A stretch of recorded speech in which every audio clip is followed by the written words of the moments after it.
ನಮಸ್ಕಾರ, ನೀವು ನೋಡ್ತಾ ಇದ್ದೀರಾ ನಮ್ಮ ಬೆಂಗಳೂರು. ನಾನು ನವಿತಾ ಜೈನ್. ಸ್ಯಾಂಡಲ್ವುಡ್ ಸಿಟ್ಟಿಗೆ ಸರ್ಕಾರ ಮಣಿದಿದೆ. 50% ಸೀಟು ಭರ್ತಿ ನಿಯಮವನ್ನ ಪೋಸ್ಟ್ ಪೋನ್ ಮಾಡಿದೆ.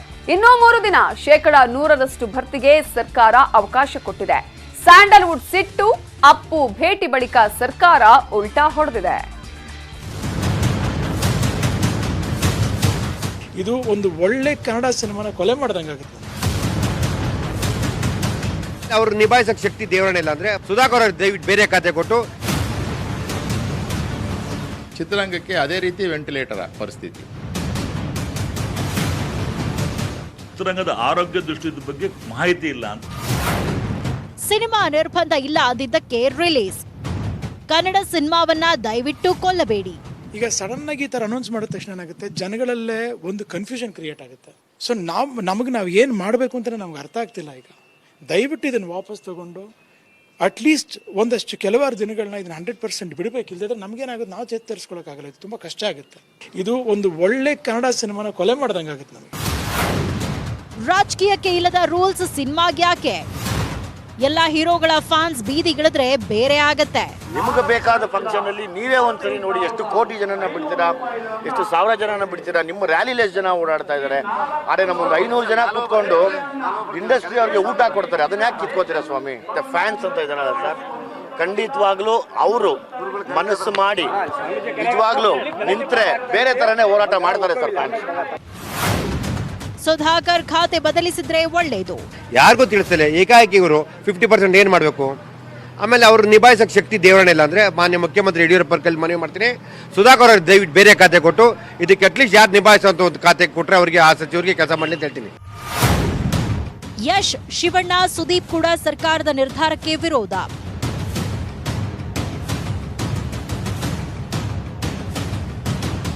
ನಮ್ಮಲ್ಲಿ ಜಾಗೃತಿ ಮೂಡಿದೆ, ಜವಾಬ್ದಾರಿಯೂ ಇದೆ. ಹಸಿವಿಗಿಂತ ದೊಡ್ಡ ಕಾಯಿಲೆ ಇಲ್ಲ. ನಿರ್ಬಂಧನೆಗಳು ನಮ್ಮ ಬದುಕಿಗೆ ಸಹಾಯವಾಗಬೇಕೇ ಹೊರತು ಮುಳುವಾಗಬಾರದು. ಚಿತ್ರರಂಗದ ಮೇಲಿನ ಹಠ ಧೋರಣೆ ಖಂಡನೀಯ. ಎಲ್ಲರಿಗೂ ದುಡಿಯುವ ಅವಕಾಶವಿದೆ. ಆದರೆ ಚಿತ್ರರಂಗಕ್ಕೆ ಯಾಕಿಲ್ಲ? ಸೂಚನೆ ಕೊಡದೆ ಜಾರಿ ಮಾಡಿರುವ ನಿರ್ಬಂಧನೆಗಳಿಗೆ ಚಿತ್ರರಂಗ ಬಲಿ. ನಮ್ಮ ಚಿತ್ರರಂಗ ಸಾಕಷ್ಟು ಸಮಸ್ಯೆಗಳನ್ನು ಎದುರಿಸುತ್ತಿದೆ. ಅದನ್ನು ಸರ್ಕಾರ ಬಗೆಹರಿಸುವ ನಿರೀಕ್ಷೆ ಇದೆ. ಥಿಯೇಟರ್ಗಳಲ್ಲಿ ಎಲ್ಲ ಕಠಿಣ ಕ್ರಮಗಳನ್ನು ಪಾಲಿಸಲಾಗುವುದು. ಈ ವಿಷಯವನ್ನು ಗಂಭೀರವಾಗಿ ಪರಿಗಣಿಸಿ ಮಾನ್ಯ ಮುಖ್ಯಮಂತ್ರಿಗಳು ಥಿಯೇಟರ್ ಸಮಸ್ಯೆಯನ್ನು ಬಗೆಹರಿಸಲು ಮನವಿ ಮಾಡುತ್ತೇನೆ. ಹೊಸದಾಗಿ ರಿಲೀಸ್ ಆದ ಸಿನಿಮಾಗಳಿಗೆ ಮತ್ತೆ 50% ನಿರ್ಬಂಧ ಏರಿಕೆ ಶಾಕ್ ನೀಡಿರಬಹುದು. ಆದರೆ ಯಾವ ಕಾರಣಕ್ಕಾಗಿ ಸರ್ಕಾರ ಈ ರೀತಿ ಕ್ರಮ ಕೈಗೊಂಡಿದೆ ಎಂಬುದನ್ನರಿತು ಸರ್ಕಾರದ ಕ್ರಮವನ್ನು ನಾವು ಗೌರವಿಸಬೇಕು. ಇಂತಹ ಸಂದಿಗ್ಧ ಪರಿಸ್ಥಿತಿಯಿಂದ ಯುವರತ್ನ ಚಿತ್ರತಂಡ ಹೊರಬರಲಿ ಎಂದು ಹಾರೈಸುತ್ತೇನೆ. ಸ್ಯಾಂಡಲ್ವುಡ್ ಒತ್ತಾಯಕ್ಕೆ ಮಣಿದ ಸರ್ಕಾರ. ಏಪ್ರಿಲ್ 7ರವರೆಗೆ 100% ಭರ್ತಿಗೆ ಅವಕಾಶ. ಈ ಎಲ್ಲ ಆಕ್ರೋಶದ ಬೆನ್ನಲ್ಲೇ ಸಂಜೆ ಹೊತ್ತಿಗೆ ನಟ ಪುನೀತ್ ರಾಜ್ಕುಮಾರ್ ಸಿಎಂ ಯಡಿಯೂರಪ್ಪ ಅವರನ್ನ ಭೇಟಿ ಮಾಡಿದ್ರು. ಚಿತ್ರರಂಗದ ಒಳಿತಿಗಾಗಿ 50% ಆದೇಶವನ್ನ ಹಿಂಪಡೆಯಿರಿ ಎಂದು ಮನವಿ ಮಾಡಿದ್ರು. ಅದಾದ ಬೆನ್ನಲ್ಲೇ ಸರ್ಕಾರ ತನ್ನ ಆದೇಶ ಹಿಂಪಡೆದಿದೆ. ಏಪ್ರಿಲ್ 7ರವರೆಗೂ ಥಿಯೇಟರ್ಗಳ ಸಂಪೂರ್ಣ ಭರ್ತಿಗೆ ಅವಕಾಶ ಮಾಡಿದೆ. ಈ ಬಗ್ಗೆ ಸರ್ಕಾರವೇ ಆದೇಶ ಹೊರಡಿಸಿದೆ. ಮಾನ್ಯ ಮುಖ್ಯಮಂತ್ರಿಗಳಾದ ಯಡಿಯೂರಪ್ಪನವ್ರಿಗೂ ಹಾಗೂ ನಮ್ಮ ಕರ್ನಾಟಕದ ಸರ್ಕಾರದವರಿಗೂ, ಎಲ್ಲ ಪ್ರೀತಿಯ ಅಭಿಮಾನಿಗಳಿಗೂ, ನಮ್ಮ ಇಂಡಸ್ಟ್ರಿ ಕೊಲೀಗ್ಸ್, ಮಾಧ್ಯಮ ಮಿತ್ರರಿಗೆ ಎಲ್ರಿಗೂ ನಾನು ಧನ್ಯವಾದಗಳು ಹೇಳಲಿಕ್ಕೆ ಇಷ್ಟಪಡ್ತೀನಿ. ನಮಗೆ ಒಂದು 3 ದಿನ 4 ದಿನ ಕಾಲಾವಕಾಶ ಸಿಕ್ಕಿದೆ. ಇದೀಗ ಜಿಮ್ ಮಾಲೀಕರು ಕೂಡ ಒತ್ತಡ ಹೇರ್ತಿದ್ದಾರೆ. ಸಂಪೂರ್ಣ ನಿಷೇಧ ಬಿಟ್ಟು ನಿರ್ಬಂಧದ ಮೂಲಕವಾದರೂ ಜಿಮ್ ಓಪನ್ಗೆ ಅವಕಾಶ ಕೊಡಿ ಎಂದಿದ್ದಾರೆ. ಈ ಬಗ್ಗೆ ಸರ್ಕಾರದ ತೀರ್ಮಾನ ಕುತೂಹಲ ಕೆರಳಿಸಿದೆ. Bureau report, news 18 Kannada.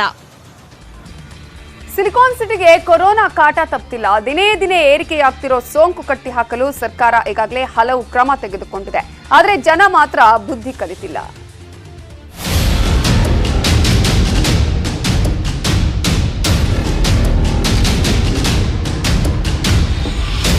ಬೃಹತ್ ಬೆಂಗಳೂರಲ್ಲಿ ಕೊರೋನಾ ಹೆಮ್ಮಾರಿ ಬೃಹತ್ತಾಗೆ ದಾಳಿ ಮಾಡ್ತಿದೆ.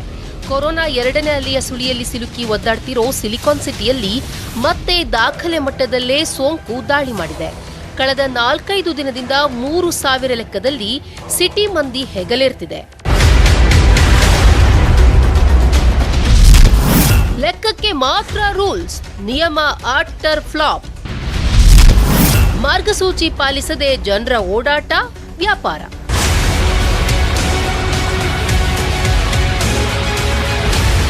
ನೋಡಿ ಜನ ಹೇಗೆಲ್ಲ ಬ್ಯುಸಿಯಾಗಿದ್ದಾರೆ ಅಂತ. ಜೀವ ಇದ್ರೆ ಜೀವನ. ರಾಜ್ಯ ಸರ್ಕಾರದ ಟಫ್ ರೂಲ್ಸ್ ಹೇಗೆ ಜಾರಿಯಾಗಿದೆ ಅಂತ ನ್ಯೂಸ್ 18 ಕನ್ನಡ ಫೀಲ್ಡ್ಗಿಳಿದು ರಿಯಾಲಿಟಿ ಚೆಕ್ ಮಾಡ್ತು. ಆಗ ಕ್ಯಾಮ್ರಾ ಕಣ್ಣಲ್ಲಿ ಕಂಡ ದೃಶ್ಯಗಳಿವು. ಈ ಒಂದು ಫ್ಲೇವರ್ ಮೇಲ್ಭಾಗದಿಂದ ನೀವು ನೋಡಿದ್ರೆ ಕಂಪ್ಲೀಟ್ ಆಗಿ ಈ ಒಂದು ಮಾರುಕಟ್ಟೆ ಚಿತ್ರಣ ಕಾಣುತ್ತೆ. ಜನರು ಎಚ್ಚರಿಕೆಯನ್ನು ವಹಿಸಬೇಕು ಅಂತ ಎಷ್ಟೇ ಒಂದು ಗೈಡ್ ಲೈನ್ಸ್ ಅನ್ನ ಬಿಡುಗಡೆ ಮಾಡಿದ್ರು ಕೂಡ ಅಷ್ಟೇ ಜನರು ಯಾರು ಕೂಡ ಇದಕ್ಕೆ ಕ್ಯಾರೆ ಅಂತಿಲ್ಲ. ಏನು ನಿನ್ನೆ ಸರ್ಕಾರ ಒಂದು ಹೊಸ ಮಾರ್ಗಸೂಚಿಯನ್ನು ಕೊಟ್ಟಿತ್ತು, ಮುಂದಿನ ಆದೇಶದವರೆಗೂ ಎಲ್ಲಾ ನಿಯಮಗಳನ್ನು ಕೂಡ ಪಾಲನೆ ಮಾಡಬೇಕು ಅನ್ನುವಂಥದ್ರ ಬಗ್ಗೆ ಅದನ್ನ BMTC ಒಂದ್ ಕಡೆಯಿಂದ ನಿರ್ಲಕ್ಷ್ಯ ಅದನ್ನ ಪಾಲನೆ ಮಾಡೋದಕ್ಕೆ ಮುಂದಾಗ್ತಿಲ್ಲ. ಏನು ಸರ್ಕಾರ ಹೇಳಿರುವಂತಹ ಒಂದು 50% ಆಕ್ಯುಪೆನ್ಸಿ ಇದೆ ಅದನ್ನ ಕಟ್ಟುನಿಟ್ಟಾಗಿ ಪಾಲನೆ ಮಾಡಲಾಗ್ತಾ ಇದೆ. ಪ್ರಮುಖವಾಗಿ ಏನು 50% ಇರೋ ಕಾರಣಕ್ಕೆ ಕೆಲವೊಂದಿಷ್ಟು ಟೇಬಲ್ಗಳನ್ನ ಚೇರ್ಗಳನ್ನ ಒಂದು ಕಡೆ ಕೂಡಾಕಿ ಈ ರೀತಿಯಾಗಿರುವಂತಹ ಒಂದು ವ್ಯವಸ್ಥೆ ಮಾಡಿದ್ದಾರೆ.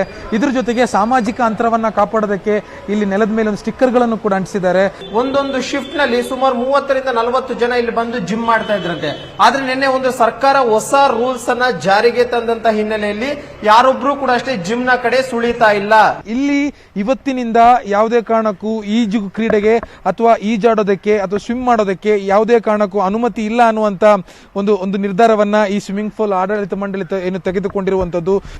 ಈ ಮಧ್ಯೆ ಕೊರೋನಾ ಬಗ್ಗೆ ಜನರಲ್ಲಿ ಜಾಗೃತಿ ಮೂಡಿಸಲು ಪೊಲೀಸರು ಮುಂದಾಗಿದ್ದಾರೆ. ಖುದ್ದಾಗಿ ಫೀಲ್ಡ್ಗೆ ಇಳಿದು ಮಾಸ್ಕ್ ಮತ್ತು ಸಾಮಾಜಿಕ ಅಂತರದ ಬಗ್ಗೆ ಅರಿವು ಮೂಡಿಸುತ್ತಿದ್ದಾರೆ. ಅಂಗಡಿಗಳ ಮುಂದೆ ಮಾರ್ಕಿಂಗ್ ಮಾಡ್ತಿದ್ದಾರೆ. ಸಾರ್ವಜನಿಕರಿಗೆ ಕೊರೋನಾ ವೈರಸ್ ಹಬ್ಬುತ್ತಿರುವ ಹಿನ್ನೆಲೆಯಲ್ಲಿ ಕೈಗೊಳ್ಳಬೇಕಾದಂತಹ ಮುಂಜಾಗ್ರತಾ ಕ್ರಮಗಳ ಬಗ್ಗೆ ಅವೇರ್ನೆಸ್ ಮೂಡಿಸುವ ಸಲುವಾಗಿ ಚರ್ಚೆ ಮಾಡಲಾಯಿತು. ಪಶ್ಚಿಮ ವಿಭಾಗದ 3 ಜನ ACPಗಳು ಅಧಿಕಾರಿ ಮತ್ತು ಸಿಬ್ಬಂದಿಗಳ ತಂಡದವರೊಂದಿಗೆ ಈ ದಿನ ಫುಡ್ ಪೆಟ್ರೋಲಿಂಗ್ ಮಾಡ್ತಾ ಇದ್ದಾರೆ. ಎಲ್ಲೆಲ್ಲಿ ಈ ಸಾಮಾಜಿಕ ಅಂತರ ಕಾಪಾಡ್ತಾ ಇಲ್ಲ ಅಲ್ಲಿ ಹೋಗ್ಬಿಟ್ಟು ಅವರಿಗೆ ಮನದಟ್ಟು ಮಾಡ್ತಾ ಇದ್ದಾರೆ. ಪರಸ್ಪರರಿಂದ ದೂರ ನಿಲ್ಲಕ್ಕೆ ಅಂಗಡಿಯವರ ಕಡೆಯಿಂದ ಮಾರ್ಕಿಂಗ್ ಗಳನ್ನು ಮಾಡಿಸ್ತಾ ಇದ್ದಾರೆ. ಸರ್ಕಾರದ ನಾಮಕಾವಸ್ಥೆ ರೂಲ್ಸ್ ಜನರ ನೆಗ್ಲಿಜೆನ್ಸಿಯಿಂದ ಕೊರೋನಾ ಕೇಕೆ ಹಾಕ್ತಿದೆ. ನಿರ್ಲಕ್ಷ್ಯದ ಬಗ್ಗೆ ತಜ್ಞ ವೈದ್ಯರು ಎಚ್ಚರಿಸಿದ್ದಾರೆ. ಈ ಕೋವಿಡ್-19 ತಡೆಗಟ್ಟಕ್ಕೆ ನಿಮಗೆ ಈಗಾಗಲೇ ಗೊತ್ತಿದ್ದಂಗೆ ಕ್ರೌಡೆಡ್ ಪ್ಲೇಸಸ್ ಅವಾಯ್ಡ್ ಮಾಡಿ, ಕ್ಲೋಸ್ಡ್ ಸ್ಪೇಸಸ್ ಅವಾಯ್ಡ್ ಮಾಡಿ, ಮಾಸ್ಕ್ನ ಧರಿಸಿ, ಅಂತರ ವಹಿಸಿ, ಸ್ವಚ್ಛತೆಯನ್ನು ಪಾಲಿಸಿ. ಹೀಗಾಗಿ ನೀವು ಎಚ್ಚೆತ್ತುಕೊಳ್ಳದಿದ್ದರೆ ಹಿಂದಿನ ವರ್ಷ ಆದಂತಹ ಸಂಕಷ್ಟಗಳು ಎದುರಾಗೋದ್ರಲ್ಲಿ ಅನುಮಾನಗಳೇ ಇಲ್ಲ. Bureau report, news 18 Kannada. CD ಪ್ರಕರಣದಲ್ಲಿ ರಮೇಶ್ ಜಾರಕಿಹೊಳಿ ಬಂಧನ ಆಗೋದು ಡೌಟ್. ಮಾಜಿ ಮಂತ್ರಿಗಳೀಗ ಕೊರೋನಾ ಟೆಸ್ಟ್ಗೆ ಒಳಗಾಗಿದ್ದಾರೆ. ರಿಪೋರ್ಟ್ಗಾಗಿ ಕಾಯ್ತಿದ್ದಾರೆ. ರಿಪೋರ್ಟ್ ಏನಾಗುತ್ತೋ ಗೊತ್ತಿಲ್ಲ. ಅದಕ್ಕೆ SIT ಪೊಲೀಸರು ರಮೇಶ್ ಜಾರಕಿಹೊಳಿ ಅವರನ್ನ ಬಿಟ್ಟು ಸತತ ಇವತ್ತು ಮತ್ತೆ ಸಂತ್ರಸ್ತೆಯನ್ನೇ ವಿಚಾರಣೆ ಮಾಡಿದ್ದಾರೆ. ಅತ್ಯಾಚಾರ ಕೇಸ್ ಆರೋಪಿಗೆ ಅನಾರೋಗ್ಯ. ಕೊರೋನಾ ಟೆಸ್ಟ್ಗೆ ಒಳಗಾದ ಮಾಜಿ ಮಂತ್ರಿ.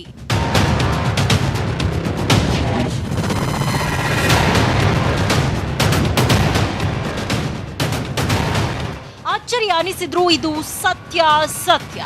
4-5 ದಿನಗಳಿಂದ ಯಾರ ಕಣ್ಣಿಗೂ ಕಾಣಿಸದೆ ಸಾರ್ವಜನಿಕ ಸ್ಥಳದಲ್ಲೂ ಓಡಾಡದೆ ನಿಗೂಢ ಸ್ಥಳದಲ್ಲಿರೋ ಮಾಜಿ ಮಂತ್ರಿ ರಮೇಶ್ ಜಾರಕಿಹೊಳಿ ಅವರಿಗೆ ಅನಾರೋಗ್ಯವಾಗಿದೆ. ಯಾವಾಗ ಅತ್ಯಾಚಾರ ಕೇಸ್ನಲ್ಲಿ ಅರೆಸ್ಟ್ ಮಾಡ್ತಾರೋ ಅನ್ನೋ ಟೆನ್ಷನ್ನಲ್ಲೇ ಆರೋಗ್ಯ ಸಮಸ್ಯೆಗೆ ತುತ್ತಾಗಿದ್ದಾರೆ. ಆರೋಗ್ಯ ಹದಗೆಡ್ತಿದ್ದಂತೆ ಮಾಜಿ ಮಂತ್ರಿಗಳು ಕೊರೋನಾ ಟೆಸ್ಟ್ ಕೂಡ ಮಾಡಿಸಿಕೊಂಡಿದ್ದಾರೆ ಅಂತ ಗೊತ್ತಾಗಿದೆ. ರಮೇಶ್ ಕೋವಿಡ್ ಟೆಸ್ಟ್ ವರದಿ ಏನಾಗುತ್ತೆ? SIT ವಿಚಾರಣೆಗೆ ಮತ್ತೆ ಚಕ್ಕರ್ ಹಾಕ್ತಾರಾ? ಅತ್ಯಾಚಾರ ಪ್ರಕರಣದಲ್ಲಿ ವಿಚಾರಣೆಗೆ ಬನ್ನಿ ಅಂತ SIT ಒಂದು ನೋಟಿಸ್ ಕೊಟ್ಟು ಸುಮ್ಮನಾಗಿದೆ. ಏಪ್ರಿಲ್ 2ಕ್ಕೆ ಬರ್ತೀನಿ ಅಂದವರು ಈಗ ಏಪ್ರಿಲ್ 5ಕ್ಕೆ ಬರ್ತೀನಿ ಅಂತ ನಿನ್ನೆ ವಕೀಲರ ಮೂಲಕ ಹೇಳಿ ಕಳುಹಿಸಿದ್ರು. ಈಗ ನೋಡಿದ್ರೆ ಕೊರೋನಾ ಟೆಸ್ಟ್ಗೆ ಒಳಗಾಗಿದ್ದಾರೆ. ಒಂದ್ ವೇಳೆ ಕೊರೋನಾ ಟೆಸ್ಟ್ ನಲ್ಲಿ ಪಾಸಿಟಿವ್ ಬಂದ್ರೆ ಮಾಜಿ ಮಂತ್ರಿಗಳು ಇನ್ನು 15 ದಿನ ಕ್ವಾರಂಟೈನ್ ಆಗ್ತಾರೆ. ಆಗ ಬಂಧನದ ಭೀತಿಯಿಂದ 15 ದಿನ ಬಚಾವ್ ಆಗೋದು ಪಕ್ಕ. ನೆಗೆಟಿವ್ ಬಂದ್ರೆ ವಿಚಾರಣೆ ಎದುರಿಸಬೇಕಾದ ಅನಿವಾರ್ಯತೆ ಇದೆ. FIR ಆಗಿದ್ರೂ ರಮೇಶ್ ಜಾರಕಿಹೊಳಿ ಸುಳಿವಿಲ್ಲ.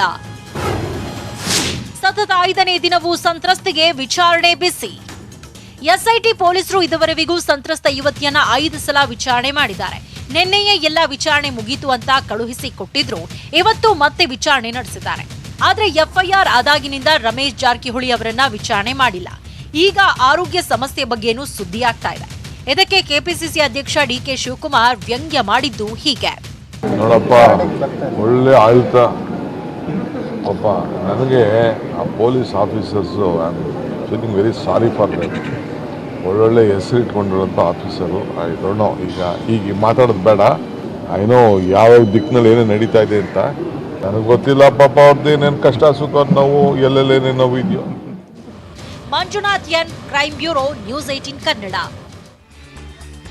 ನಮ್ಮ ಬೆಂಗಳೂರು ಮುಂದುವರಿಯುತ್ತೆ. ಬ್ರೇಕ್. ಮನೆ ಜಪ್ತಿಯಾಗಿದೆ. ಸಾಲ ಮಾಡಿದಾತ ನೇಣಿಗೆ ಶರಣಾಗಿದ್ದಾನೆ.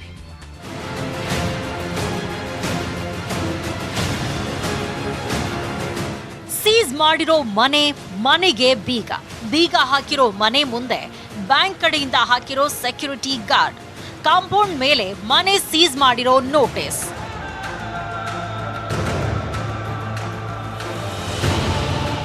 ಅದಷ್ಟೇ ಅಲ್ಲ, ಅಲ್ಲೇ ಪಕ್ಕದಲ್ಲೇ ಇದೆ ನೋಡಿ ಆ ಮನೆಯ ಯಜಮಾನನ ಶವ. ಟಿ ದಾಸರಹಳ್ಳಿಯ ಪ್ರಶಾಂತ್ ನಗರದ ದೋಬಿ ಘಾಟ್ನಲ್ಲಿ ಕೆಲಸ ಮಾಡ್ತಾ ಇದ್ದ ರಾಜಣ್ಣ ಸಾವಿನ ಕರಾಳ ಕಥೆ ಇದು. ಉದ್ಯಮ ಅಭಿವೃದ್ಧಿಗಾಗಿ ಖಾಸಗಿ ಬ್ಯಾಂಕ್ನಿಂದ ಹೆಂಡತಿ ಹೆಸರಿನಲ್ಲಿ 35 ಲಕ್ಷ ಸಾಲ ತಗೊಂಡಿದ್ರು. ಸಾಲಕ್ಕಾಗಿ ಹೆಂಡತಿ ಹೆಸರಿನಲ್ಲಿದ್ದ ಮನೆಯನ್ನೇ ಆಧಾರವಾಗಿಟ್ಟಿದ್ರು. ಕೆಲ ದಿನಗಳಲ್ಲೇ ರಾಜಣ್ಣ ಪತ್ನಿ ಅನಾರೋಗ್ಯದಿಂದ ಸಾವನ್ನಪ್ಪಿದ್ರು.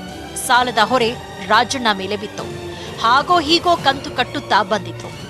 2 ವರ್ಷ ಆಗಿತ್ತು ಲೋನ್ ತಗೊಂಡು. ಕೊರೋನಾ ಟೈಮಲ್ಲಿ ಕಟ್ಟಿಲ್ಲ ಅಂದ್ಬಿಟ್ಟು ಈ ಟೈಮಲ್ಲಿ ಸೀಸ್ ಮಾಡಿದ್ದಾರೆ.